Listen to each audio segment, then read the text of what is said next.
We're talking about geopolitics in the context of gold buying. How much of that is driving, the geopolitics is driving the moves we've been seeing in crude oil? I'd say the last $5 to $10 has been a fair amount of geopolitical risk being repriced into crude.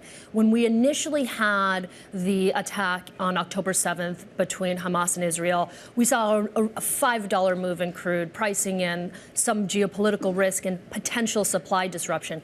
That kind of got sucked out of the market as people realized supply isn't really at risk as long as that conflict is contained. What's happening now with the latest move by Israel to attack a consulate in Iran is this has reestablished that fear that this may escalate and draw Iran directly into this conflict. And in that case, you do actually see a higher degree of potential of supply being impacted. So it's kind of put that geopolitical risk back in. So that's the part that I'm curious about. I mean, in that hypothetical, where is that supply disruption? Are we talking about actual production? Are we talking about export routes being affected? What's the actual effect? That's a great question, and that's why we're not a lot higher than we are, because the line of sight to a direct supply disruption is a little murky. The way it plays out is maybe Iran gets drawn into the conflict and some of their production gets impacted as Israel potentially goes after their exports. The other way that it happens is supply routes are more impacted through the Red Sea. Right now, Russia is still able to move all their barrels through the Red Sea, right? Because it's a kind of controlled chaos. You get a wider disruption out of Russia's no longer able to ship. You get another kind of potential supply disruption there. Worst case scenario, and this is very low probability, Iran fully involved, full escalation. They potentially block the Strait of Hormuz. That's the very extreme outcome, very low probability. All right. Well, thank you for explaining through those different possibilities. So you've got these increased geopolitical risks. You've also got an unexpected drop in Mexican exports. You've noted that. Normally, would that be a big deal on its own, or is it just because you've got the geopolitical angle tied to it that it's got people thinking?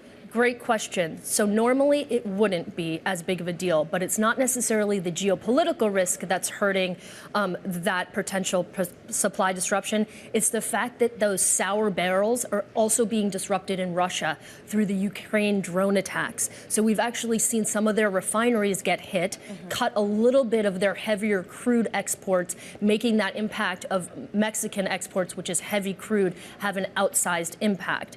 Now, there is something to be said that Mexico has an election coming up, and some of their promises have been that they will keep more of their product internal, lower domestic prices.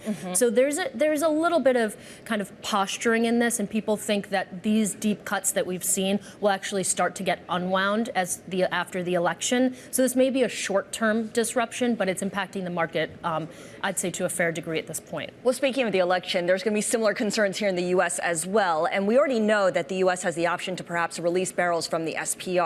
If that's already priced in, because it is an election year and we know that the White House wants to do what it can to reduce consumers' worries, would actually releasing barrels materially move the price, since we know that it's probably going to happen? So I don't think it is priced in. I think people are talking about it being a potential, but since we've already drawn down so much of the SPR, 180 million barrels in our last release, and we're at a low level, there's kind of this, will he push the envelope to do more?